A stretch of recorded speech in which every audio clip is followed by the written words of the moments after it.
Ladies and gentlemen, you may now read Dragnet every day on the comic page of your favorite newspaper. Please consult your local daily paper. The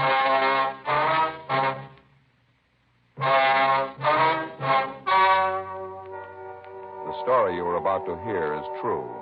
The names have been changed to protect the innocent. Fatima Cigarettes. Best of all, king-size cigarettes brings you Dragnet on both radio and television.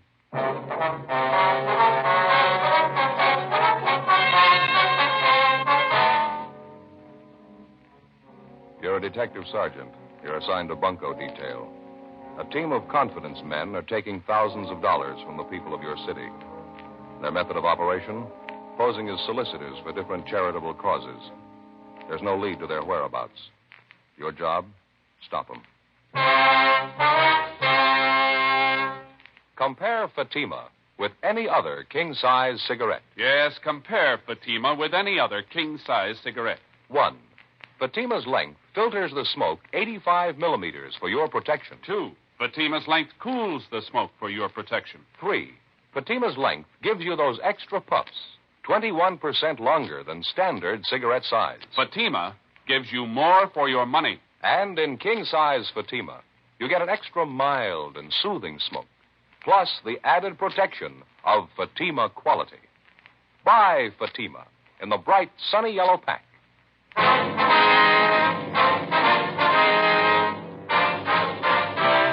Dragnet, the documented drama of an actual crime. For the next 30 minutes, in cooperation with the Los Angeles Police Department, you will travel step by step on the side of the law through an actual case transcribed from official police files. From beginning to end, from crime to punishment, Dragnet is the story of your police force in action.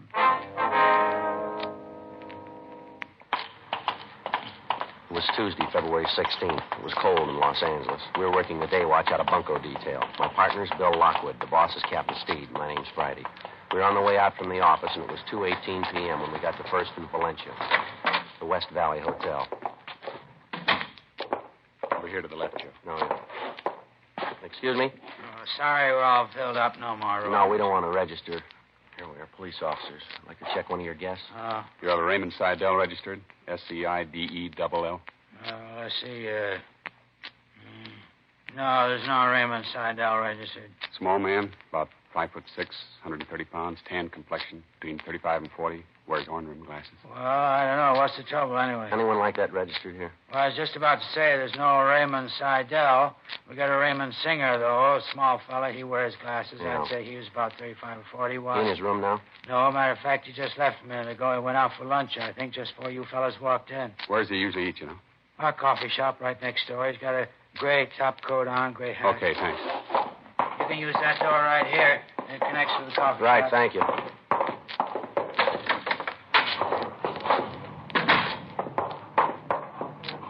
Spot him? Yeah, far into the counter up by the front door, see him?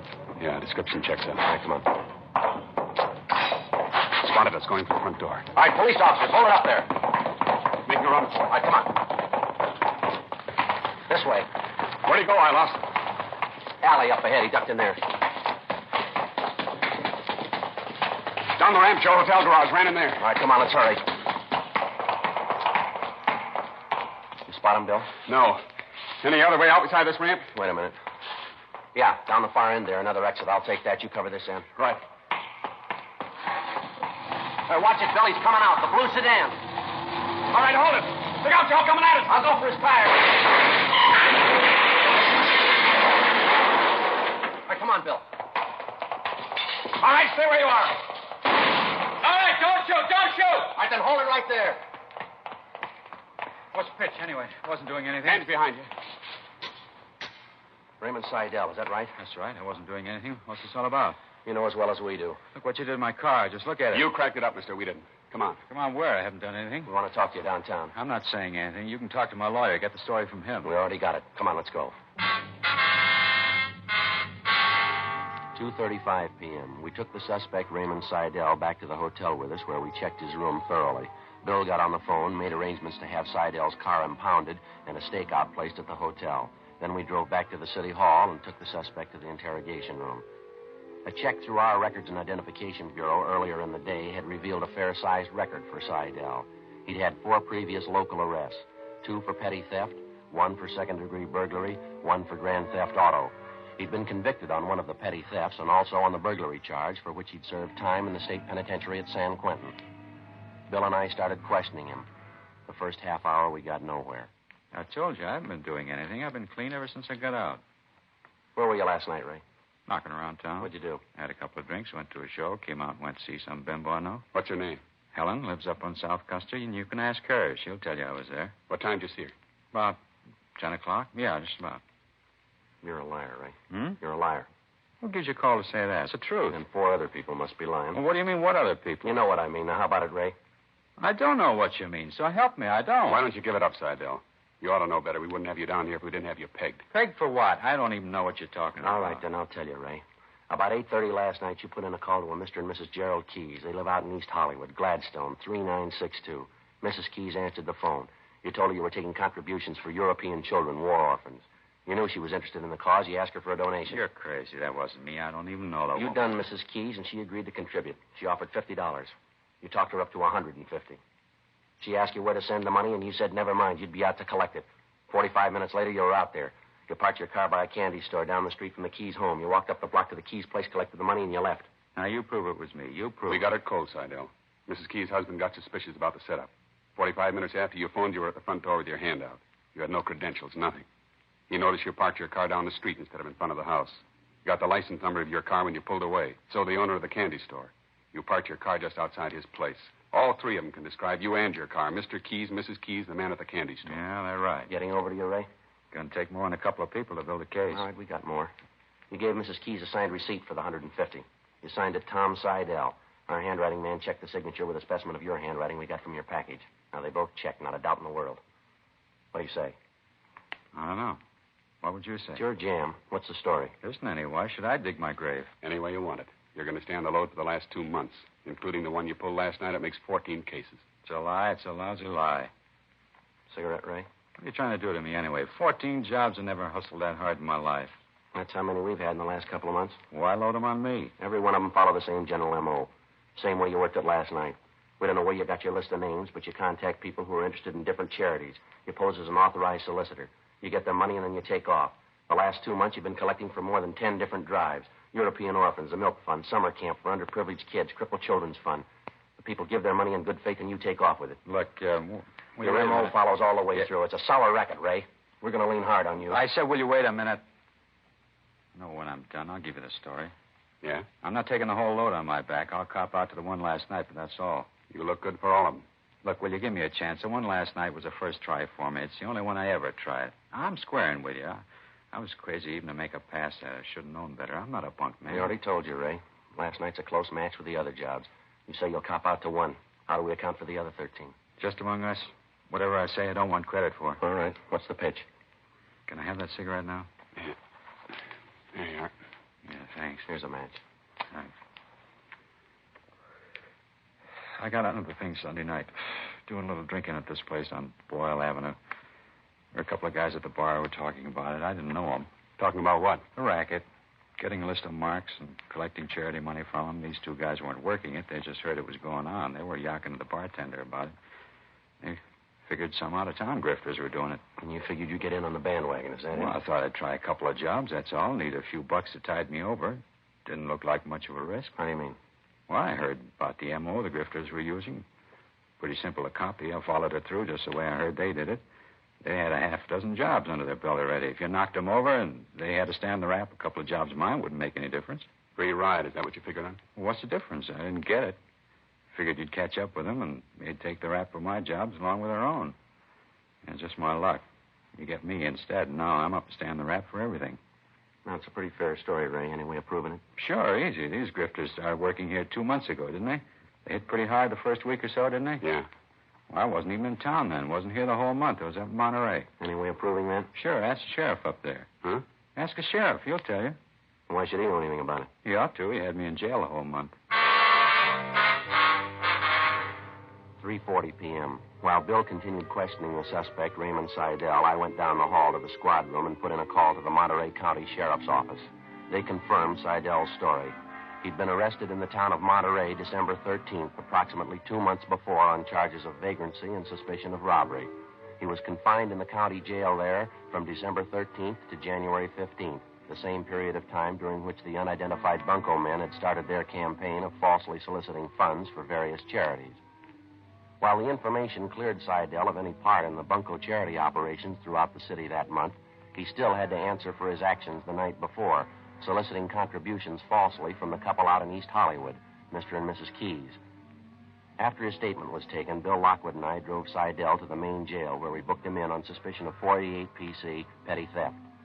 Further investigation the next day and a half seemed to indicate that the last story we got from Seidel was pretty close to the facts.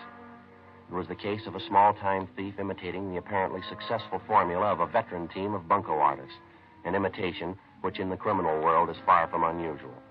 A week passed. Despite the broadcasts, the bulletins, and the special notices we'd gotten out on the suspects and their operations, there were 3 more cases reported. One of them came from a Mrs. Teresa Guilfoyle, the woman in charge of the crippled children's home. Bill and I drove out to talk to her. This is the first thing I want to show you, officers. What's that mean? This way, please. Go ahead, Bill.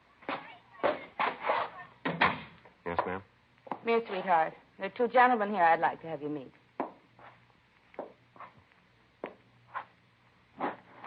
Stephen, this is Sergeant Friday, and this is Officer Lockwood, their policeman. This is Stephen, officers. He's 3 years old. Well, how are you, Stephen? Hello, son. He'd like to say hello, officers, but he can't. His legs aren't his only trouble. He can't hear. He can't talk either. Oh, it's too bad. You're learning, though, aren't you, sweetheart? You bet you are. A little while with us, and you'll be talking a blue streak. All right, honey. You run along and play now.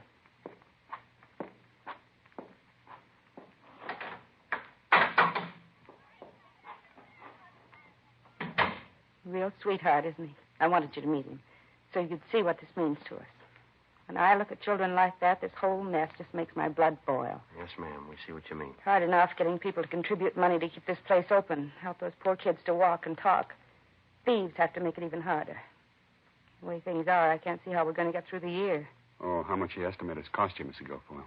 I mean, how much in donations have these phony solicitors taken? Well, I know of at least $700 they've collected from different people. Lord knows how much more money they got that was supposed to go to the home. I suppose a lot of people still think they gave their money to the right person. Well, did you receive the notice we sent out about 6 weeks ago, ma'am, about how these thieves operated? Yes, I did. I made a special note of it. When we sent out our annual appeal letter to our regular donors, most of your notice was incorporated right in it. Mm-hmm. I don't know what happened. I guess they didn't pay any attention to it. When did you first find out something was wrong, ma'am? It was yesterday morning. One of our regular donors, Mr. Baxter, called me. He wanted to know if we received his contribution all right. He wondered because he didn't receive his regular thank you note. That's when he told me about this man who came to his house and collected the money. I see. As soon as I heard that, 2 of the other girls and myself got on the phone and called every one of the regular donors. There were 10 of them, just like Mr. Baxter. Gave their good money to help these tots, and we never received a penny of it. I've got all their names and addresses here if you'd like them. Yes, ma'am. You're welcome to them if you want them. Yes, that'll be fine. We'd like to check with each one of them. Now, this is the complete list, all the regular donors who contributed and their money wasn't received. Is that right? Well, yes, sir, all those we know of. There's probably a lot more, I suppose. You've been in police work for a few years, haven't you, Sergeant? You must have met all kinds. Yes, ma'am, I suppose so. What kind would you say these men are? I mean, going around and stealing the little regular income we have from donations. What kind of persons can they be? Well, there's thousands of them, Ms. Guilfoyle. They walk every city in the world. They want money. They want everything that goes with it. They'll do anything but work for it. But the money these men are stealing, they must know it's for these crippled children to help them walk again, help them talk, little kids like Stephen. Yes, ma'am. And these men call themselves human beings. And they take help away from a child like that. Humans. I couldn't be more ashamed of them. Ashamed to live in the same city with them. Yes, ma'am. You'd think God would punish them. You'd think God would come down and punish them right now. Well, maybe he's even ashamed.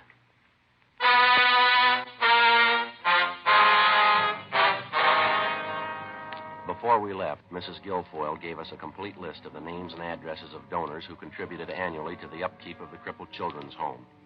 For the next couple of days, Bill and I contacted each one of them personally. Those people who'd already given their contributions to the thieves unknowingly were unable to help us.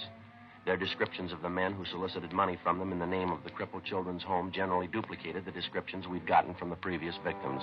None of them were very detailed, but they did seem to confirm our theory that there were 2 or more men involved in the bunco operation. Receipts for the money they'd given the thieves were signed either by a Fred Wellman or a Norman Archer. The handwriting varied in each case. Those donors on the list who had not yet been contacted were the best hope we had of reaching the suspects. Since the Crippled Children's Home appealed for funds only through the mail, we advised these people to get in touch with us immediately if anyone contacted them by phone and asked for contributions. A few more days passed. Monday, February 27th. We got a call back from one of these donors, a Mr. George Stage of the Consolidated Pool Company out in the valley. We located him supervising work at the site of one of their pool constructions in the Toluca Lake area. Oh, yeah. Glad to see you again, Sergeant. Say, could you hold on just a minute? I want to test that batch of mud and see if the mixture's right. Won't take a minute. Yes, sir. Go right ahead. Andy, come here a minute, will you? How's that mixture look to you? Sure a nice-looking pool, isn't it, Bill? Big one. Sure be nice to have, wouldn't it? Yeah. Why don't you look into it? It's about all I could afford to do right now. Look into it. Okay, Sergeant. 6 to an even. Want to go over by the truck, do some of this racket so we can talk? All right, that's fine. I hope I got something for you. Not sure if it'll be worth anything to you. You said on the phone you got a call last night. Well, I didn't. My wife did. They wanted to talk to me, but I wasn't home yet. Out finishing a pool for some folks in Encino. Uh-huh. Have a seat there if you want. Clean off this running board for you. Oh, that's all right. Fine. Good. Well, what was the gist of the phone call, Mr. Stage? Who was it? Well, as I say, the wife answered. Fella told her his name was Mr. Archer. Said he was collecting for the crippled kids' home. Of course, the wife knew the setup. After you talked to me, I warned her about the phony collectors going around. What'd she tell the man, sir? Well, she didn't get a chance to tell him anything. He did most of the talking. Gave her a big spiel about how much the poor crippled kids needed help. The wife asked him if he'd leave a number so I could call him back when I got home. Well, did he leave a number? No. He gave some phony excuse. He wouldn't be at the same phone, something like that. No. Went out to ask her if she couldn't make out a check. Said he could come right out to pick it up. His wife said no, she couldn't. Matter of fact, she couldn't. I've got the checkbook. Excuse me. Andy, get one of the boys to help you down the hole. You can't do that all by yourself. My partner, Andy's a great worker. Yes, sir. Well, what was the upshot of the phone conversation between Archer and your wife, I mean? Well, she kept asking for a phone number or an address, someplace where I could get back to him when I got home. I guess they got it figured, though. He wouldn't give her a thing. And that's the way it ended, sir? Yes, sir, that's it. Might be I'll have better luck, though. How do you mean? Well, this fella Archer told the wife he'd call me back tonight.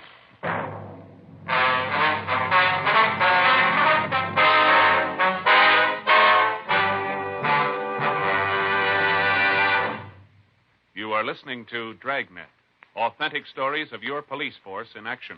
Because of its quality, its extra mildness, its better flavor and aroma, more smokers coast to coast are switching to king-size Fatimas every day. Prove Fatima quality yourself. Compare Fatima with any other king-size cigarette. 1.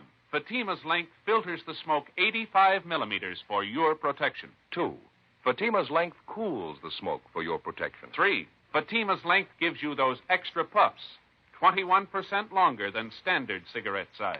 Fatima gives you more for your money. And in king-size Fatima, you get an extra mild and soothing smoke, plus the added protection of Fatima quality. Friends, in Fatima, the difference is quality. Fatima contains the finest tobaccos superbly blended.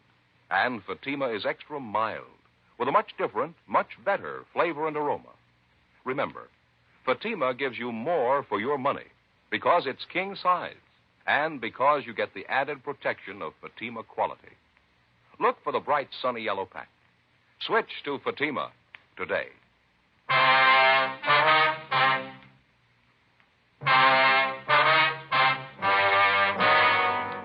Monday, February 27th, 1:30 p.m. As soon as we found out there was a possibility that one of the bunco suspects might contact the potential victim, George Stage, that night, Bill and I started making arrangements to be ready for him. At 6:45 p.m., we were at the Stage home when the suspect telephoned. He identified himself as Norman Archer. George Stage followed our instructions to the letter. He agreed to make a contribution and asked Archer to call at his home to pick up the check. He set the date for 9 o'clock that night to allow us enough time for preparations. We got in touch with Lieutenant Lee Jones at the crime lab, and he sent out 2 of his sound technicians with a microphone set up and a tape recorder. By 8 p.m., the installation was complete. The microphone concealed in the living room of the Stage home and the tape recorder set up in an adjoining room. Bill and I were stationed at the recorder in the bedroom. 8:30, 8:45. We waited. 9 p.m., 9:05. Somebody at the front door. Yeah. You want to give me that headset, Bill? Here you go. Thank you. Okay. Want to turn on the recorder? Right, Joe.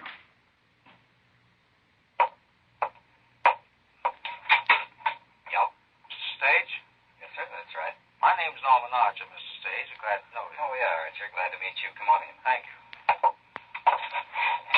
Very nice place you have here. Comfortable. We're pretty happy with it. Now, sit down, Richard. Thank you. Well, say, I hope I'm not interrupting your evening, Mr. Stage. Oh, no, that's all right. Just sitting here watching television. I see. Well, I don't want to take up a moment of your time. I don't suppose I have to tell you what a worthy cause it is I represent, Crippled Children's Home. I'm glad to make a donation. It's one of my favorite charities. I'm certainly happy to hear that, sir. Really, you haven't any idea how much good your money does. Those little tots out at home really need our help, all the help we can give them. I suppose they do. Are you one of the officials out at the home? Well, yes, I suppose you'd call it that. I'm one of the authorized collectors for the maintenance fund. I have a receipt here for your donation, all made out in your name. Here we are. I suppose you know that all donations to the home are deductible from your income tax. Yeah. Well, here we are. See, it's all filled out, your name and address. This space here left vacant, the amount of your contribution. I'll fill it out right now. All right. How much would you like me to put you down for, sir? Well, I don't know. I don't have too much cash on hand. Will a check be all right? Well, actually, we don't like to be fussy, but it does help our bookwork. The donations are made in cash, still takes the handling of funds. Oh, well, I've only got $20 or $30 in cash. I'd like to give more than that. You sure a check wouldn't be all right? Well, as I say, it's simple if the donation is cash, but a check is all right. Check's fine. Okay. Make it out for you now. All I've got here is my company check. How's that? Company checks are all I have here. Consolidated Pool Company. I guess it'll work just as good. Be like a donation from the company. Oh, fine. Now, how should I make that out now payable to the Crippled Children's Home? No, the home doesn't have a commercial banking account. It's not incorporated, you know. Oh, isn't it? I thought it was. No, I usually handle the check donations through my personal account. So if you just make it out to me, we have to simplify bookwork. It takes a lot of work to run a home like that, and we can't afford a bookkeeper either. See. I'll make it out to, sorry, what's your first name again? Norman Archer. Archer. How much shall I put you down for? Well, let's see. I think I gave $200 last year. Yeah, I think that was it. Yes, we certainly appreciate it, too. Of course, it's like everything else. Our maintenance costs have gone up. We give those youngsters nothing but the best. I mean, if you could see your way clear to make it a little more this year, we'd certainly thank you for it. That goes for those crippled kids, too. Well, I guess I could make it a little more. We've had a pretty good year. Let's make it $250. That'd be fine. That's wonderful. Sure appreciate it, Mr. Stade. Really, if it wasn't for such a great cause, I'd be embarrassed asking you for money. No, not at all. Only glad I can afford it.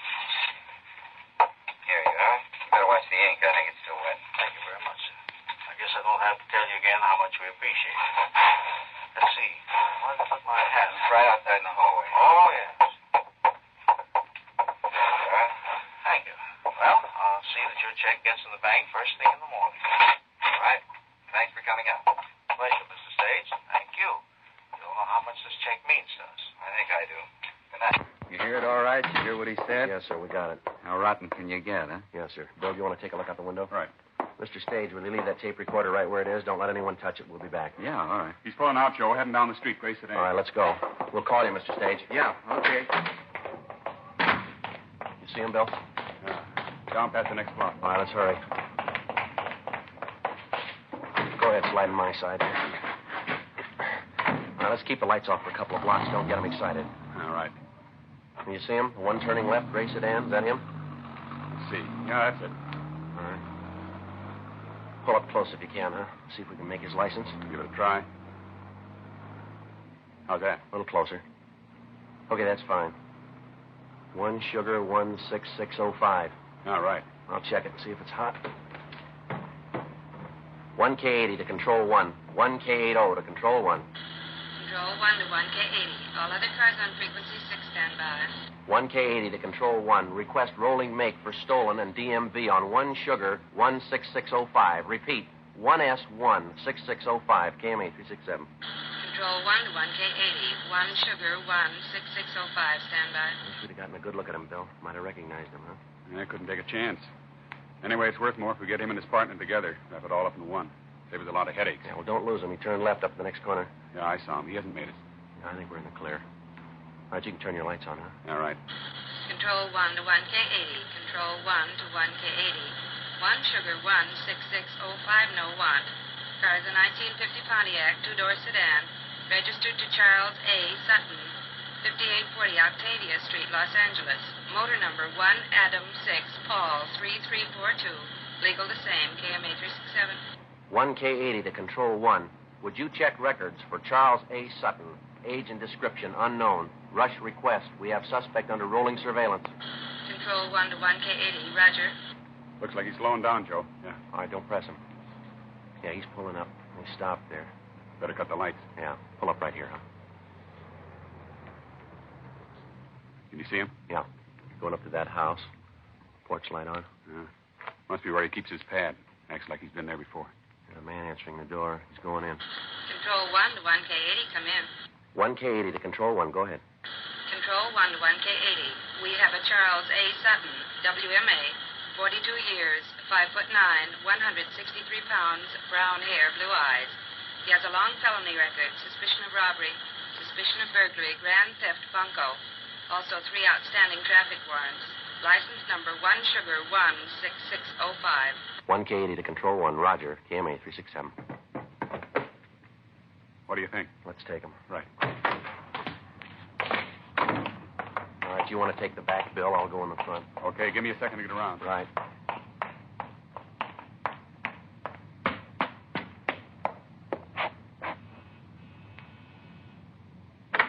Yeah? Police officer, want to talk to you. All right, come on, open it up. Cops, Harry, the cops! All right, hold it right there, against the wall. All right, you're back inside, police officers. Joe, all right? Yeah, did you get him all right? It's okay. Come on up front, you. What are you trying to do? What's this all about? We'll talk downtown. You know what it's all about. All right, over next to your partner. What are you doing anyway? You haven't got anything on us. You want to get the cuffs on him, Bill? Stand still, both of you. Here's mine. What's the pitch here anyway? Harry and I haven't done anything. Busting in here like this, private house, you got no business here. $250 says you're wrong. What? This check in your right-hand pocket. All right, come on, let's go.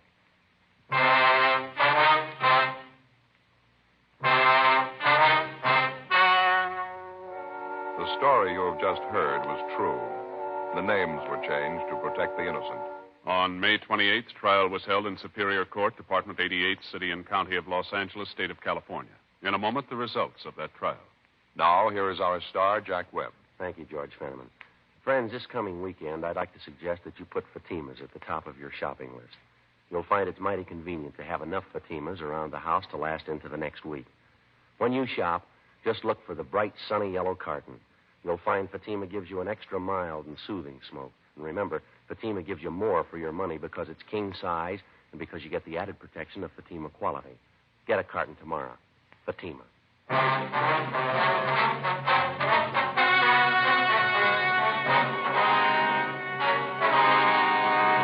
Charles A. Sutton and his accomplice, Harold B. Mather, were tried and convicted on 3 counts of grand theft money and received sentences as prescribed by law. Grand theft is punishable by imprisonment in the state penitentiary for not less than 1 nor more than 10 years. The initial suspect, Seidel, pled guilty to petty theft and received a sentence of 1 year in the county jail.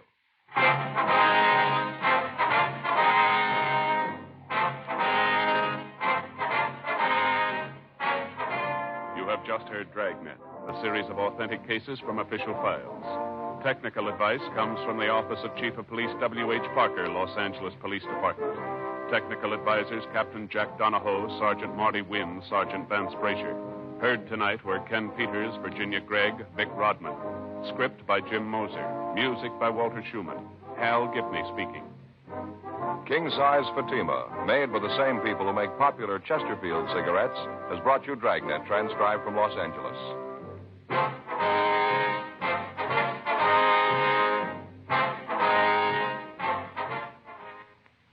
Each Thursday night, it's Counter Spy on NBC.